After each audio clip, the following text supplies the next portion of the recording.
Hello friends, welcome to Lingo Technologies. This is our third session in Java series. तो let's start with the third session of the Java programming language. ठीक है, तो last lecture में हम लोगों ने user से input कैसे लेना है ये डिस्कस किया था और कुछ डेटा टाइप्स को डिस्कस किया था. आज एक बार हम लोग वहीं से शुरुआत करते हैं. तो जावा के अंदर कितने डेटा टाइप है? लास्ट टाइम मैंने बताया था there are 8 primitive data type. Okay, 8 primitive data types. तो हमारे पास 8 डेटा टाइप्स है. तो 8 डेटा टाइप्स जो है इसको प्रिमिटिव बोला जाता है. तो प्रिमिटिव का मतलब क्या है वो हम आगे वाले लेक्चर में सीखेंगे. फिलहाल याद रखो कि in Java there are 8 primitive data types है. ठीक है, तो अभी क्या करेंगे, इसके अंदर कौन से डेटा टाइप है? बाइट एक है, उसके साथ शॉर्ट डेटा टाइप होगा, उसके साथ इंटीजर डेटा टाइप होगा और लॉन्ग डेटा टाइप है. तो ये 4 आ गए हमारे न्यूमरिक डेटा टाइप्स. ये न्यूमरिक फॉर्मेट में होते हैं, मतलब नंबर फॉर्मेट में होते हैं. इसके साथ आगे तुम्हारे पास है फ्लोट डेटा टाइप और डबल डेटा टाइप. तो फ्लोट और डबल में डेसिमल के बाद जो डिजिट्स होते हैं उसका number of digits is very. Okay, you can say the length in a double number और float number, right. So float and double, ऐसे ये 2 डेटा टाइप हमारे पास यहाँ पे है जो कि डेसिमल के लिए काम में आते हैं. इसके साथ हमारे पास कैरेक्टर डेटा टाइप है जिसको हम लोग यूनिकोड बोलते हैं. यूनिकोड का मतलब होता है यूनिवर्सल कोड. जैसे आस्की कोड होता है वैसे एक यूनिकोड भी होता है, राइट. और लास्ट वाला होता है बुलियन. बुलियन का मतलब होता है ट्रू और false. So basically we have 8 data types. इतना याद रखो, हर डेटा टाइप को एक साइज़ भी होता है. जैसे मैंने अभी बोला डेटा टाइप्स, और इस डेटा टाइप का एक साइज़ भी होता है. ठीक है, हर एक डेटा टाइप का अपना एक साइज़ होता है, याद रखो ये. तो ये साइज़ जो होता है वो क्या होता है, देखो बाइट का 1 बाइट होता है. ओके, उसके बाद तुम्हारे पास यहाँ पे शॉर्ट रहेगा जो कि 2 बाइट्स रहेगा. ओके, उसके बाद इंटीजर रहेगा जो कि 4 बाइट्स आएगा. लॉन्ग आएगा जो कि 8 बाइट रहता है. ओके, फ्लोट जो होता है वो 4 बाइट का होता है. डबल भी 8 बाइट का रहेगा. उसके साथ कैरेक्टर जावा के अंदर 2 बाइट्स का होता है, याद रखो. सी प्रोग्रामिंग के अंदर अगर तुम्हें सी आता है तो उसमें 1 बाइट होता है कैरेक्टर का साइज़, और बुलियन एक बीट हम लोग इसको कंसिडर करते हैं. ठीक है, तो ऐसे ये सारे अलग अलग डेटा टाइप्स हैं. So basically there are 8 primitive data types are there in Java.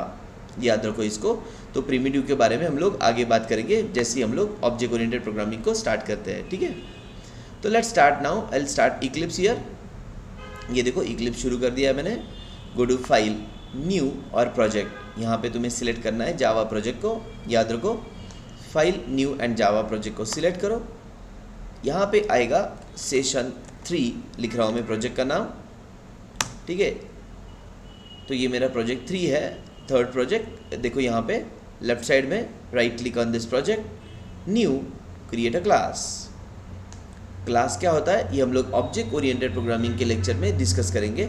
But जैसे मैंने पहले लेक्चर से तुम्हें बता रहा हूँ मैं कि हर प्रोग्राम हमारा क्लास के अंदर ही होना चाहिए, क्योंकि क्लास का मतलब होता है एक जनरल वर्ड. रियल टाइम में जो भी कॉमन चीज़ें हमारे आजू बाजू में है ये सारी चीज़ें को हम लोग क्लास बोलते हैं.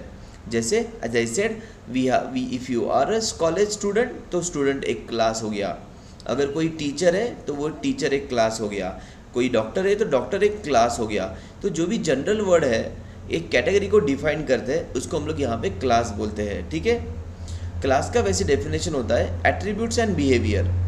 ओके, एट्रीब्यूट्स एंड बिहेवियर, इसके कॉम्बिनेशन को हम लोग क्लास बोलते हैं. कुछ कॉमन एट्रीब्यूट्स होते हैं और कुछ कॉमन बिहेवियर होता है. ठीक है, तो फिलहाल जावा के अंदर जो भी प्रोग्राम लिखोगे क्लास के अंदर ही लिखोगे, याद रखो इसको. तो क्लास का नाम मैंने दे दिया. हम लोग अभी एक प्रोग्राम करेंगे, जैसे सिंपल स्टूडेंट का एक मार्कशीट बनाते हैं हम लोग. ठीक है, तो स्टूडेंट नाम का एक क्लास बनेगा. स्टूडेंट ऐप नाम से मैंने क्लास बना दिया यहाँ पे. ठीक है, फिलहाल okay, I am not creating a multiple classes right now. I am giving you the comfortable level of the Java का सिंटैक्स, राइट. तो फिलहाल ट्राई टू अंडरस्टैंड कि यहाँ पे हम लोग एक सिंपल तरीके से लिख रहे हैं प्रोग्राम को. जैसे ही आगे जाएंगे तो मैं तुम्हें प्रॉपर कोडिंग स्टैंडर्ड के साथ बताऊंगा. स्टूडेंट नाम का क्लास अलग रहेगा, उसका मेन क्लास अलग रहेगा. अभी हम लोग डेटा टाइप और स्कैनर के ऊपर ही फोकस कर रहे हैं. तो स्टूडेंट एप्लीकेशन नाम से मैंने एक क्लास ले लिया. मेन मेथड को सिलेक्ट करो यहाँ पे. ये देखो मेन मेथड मैंने यहाँ पे सिलेक्ट कर लिया. Okay, click on finish. तो यहाँ पे पब्लिक क्लास स्टूडेंट ऐप ये मेरे सामने आ गया, पब्लिक क्लास स्टूडेंट ऐप। हमेशा याद रखो क्लास हमेशा पब्लिक रहेगा, class is always a public. Private भी होते हैं क्लासेस, बट ये वाले क्लासेस नहीं possible, we can not write the class as a private here. There are some other concept are there जिसमें हम लोग सीखेंगे आगे। फिलहाल याद रखो कि यहाँ पे तुम्हारे क्लास का नाम जो भी रहेगा, बट क्लास हमेशा पब्लिक होना चाहिए, रिमेंबर दिस, ठीक है। ओके, तो अभी ये जावा के अंदर का मेन मेथड है, इसको भी हमने डिस्कस किया था, बट इसके हर वर्ड के बारे में हम लोग आगे जाके बात करने वाले हैं, क्योंकि हर वर्ड के लिए एक अलग अलग कंसेप्ट हमारे सामने होता है, ठीक है। तो लेट्स स्टार्ट नाउ। अभी हम लोग यहाँ पे कोड लिखना शुरू करते हैं। तो अभी हम लोग प्रोग्राम कर रहे हैं स्टूडेंट मार्कशीट का।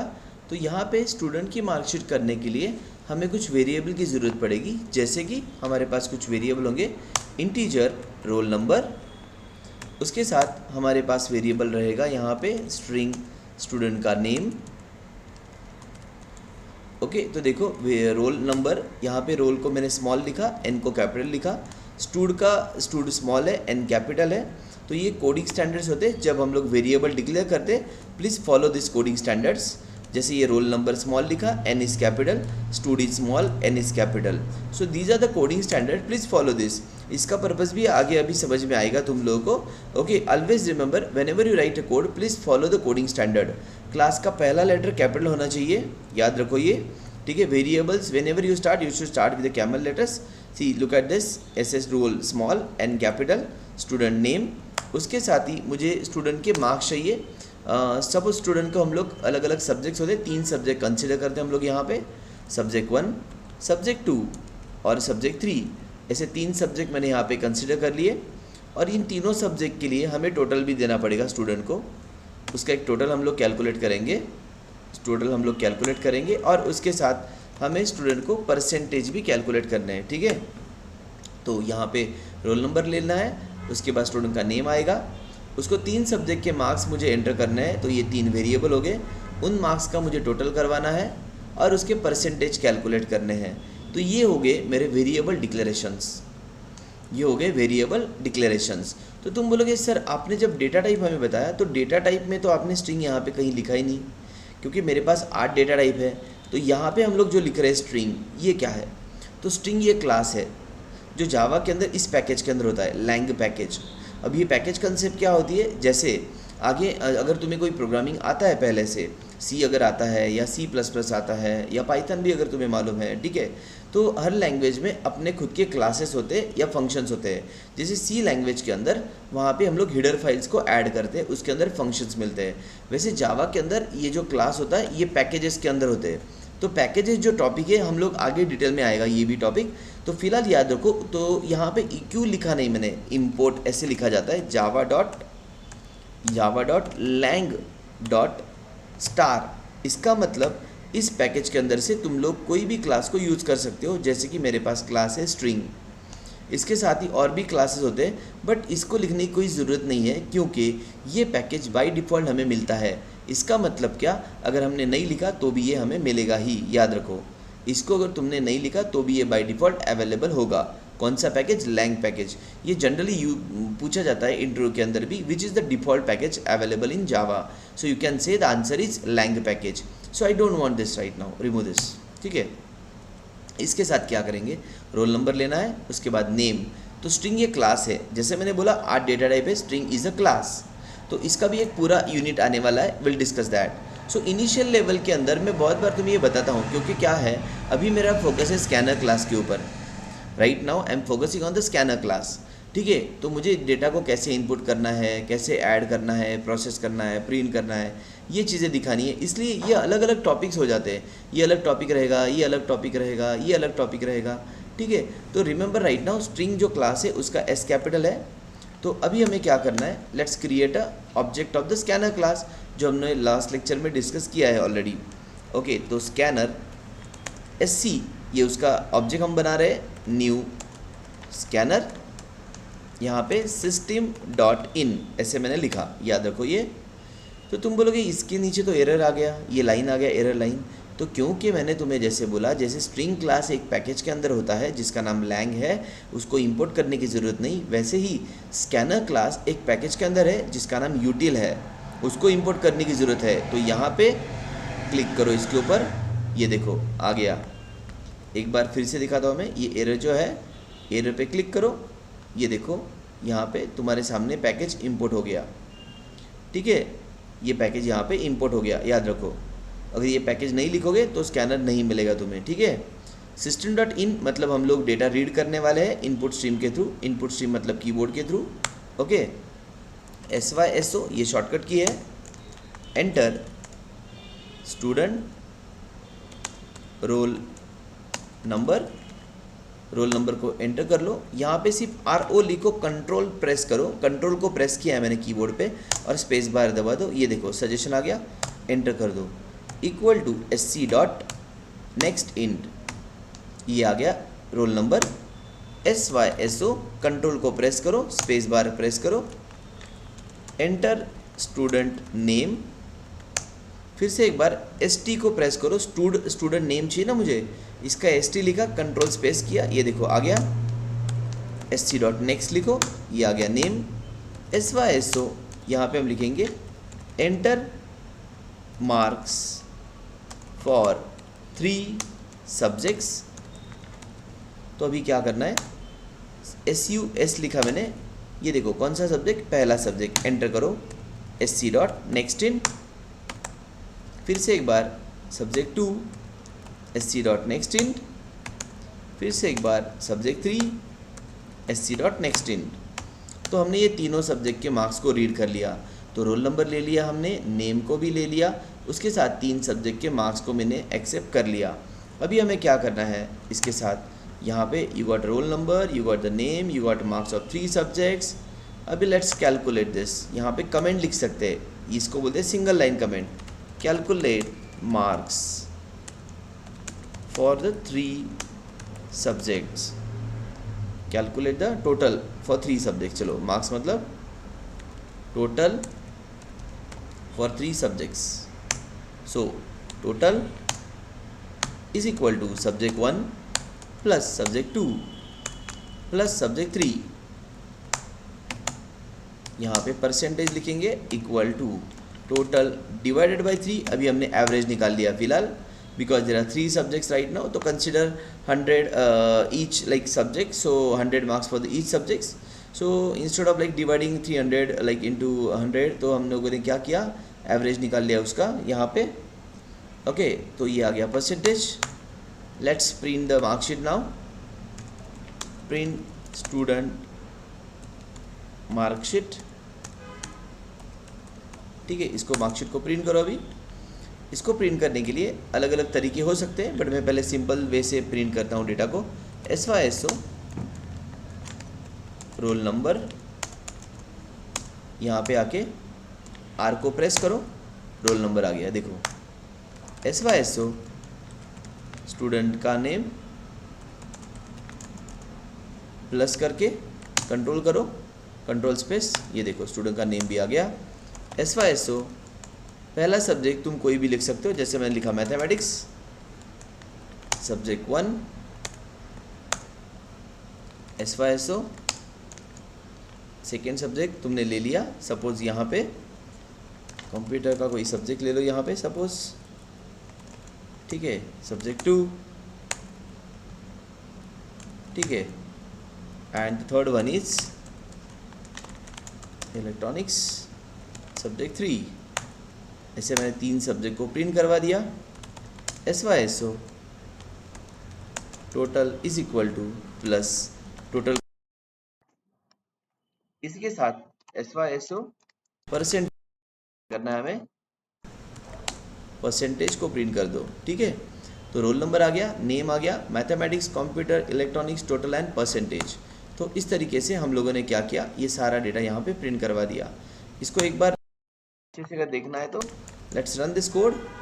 यहाँ पे ऊपर एक लाइन ऐड कर देता हूँ मैं, नीचे भी और एक लाइन ऐड करता हूँ यहाँ पे, और चेक करो इसका आउटपुट। कंट्रोल सेव करके देखो, right click here, run as application. Enter roll number 101, enter the name, student का नेम ले लिया, enter the marks of 3 subjects, ये मैंने मार्क्स दे दिए। ये देखो roll number, name, subject 1 2 3, total and percentage. ठीक है, ये देखो रोल नंबर, नेम, उसके साथ आएगा 1 2 3, टोटल एंड परसेंटेज। बट इसको अच्छे से प्रिंट करना है और एक बार, तो इसको प्रिंट करने के लिए you have to use proper /t /t /t /t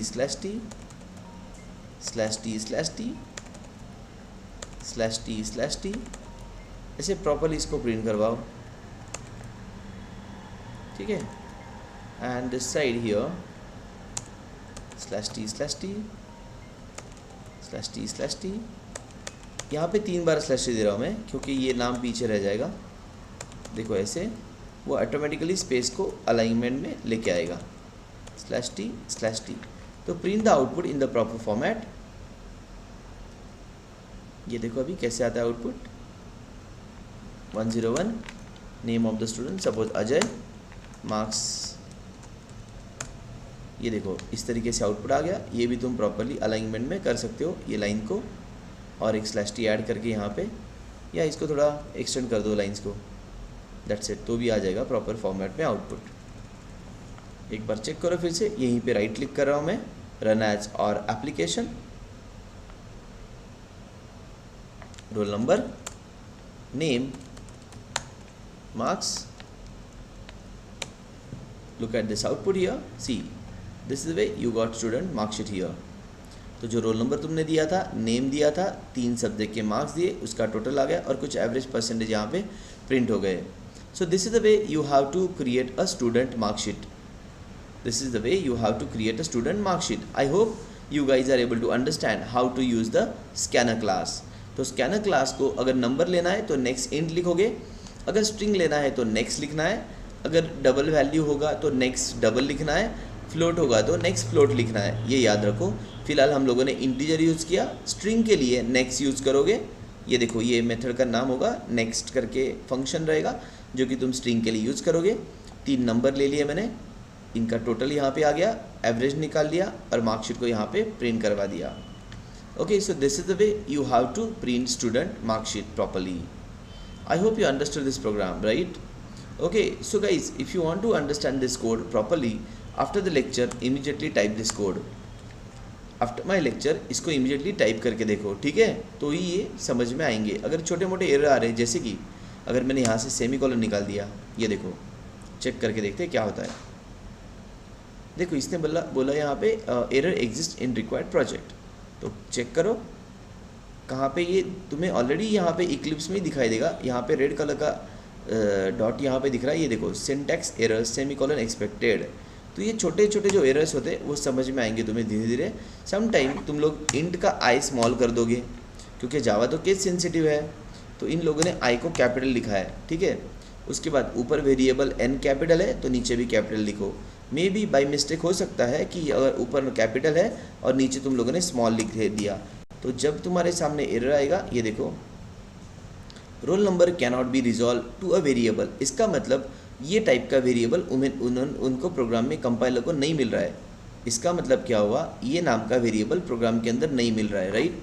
तो इसको कैपिटल में चेंज कर दो, ठीक है, fine. So you can easily complete this program, I know this, right? So please add your comments if you have any suggestion. Okay, chalo then, thank you very much and we'll connect again in the next lecture with next programs. Thanks a lot.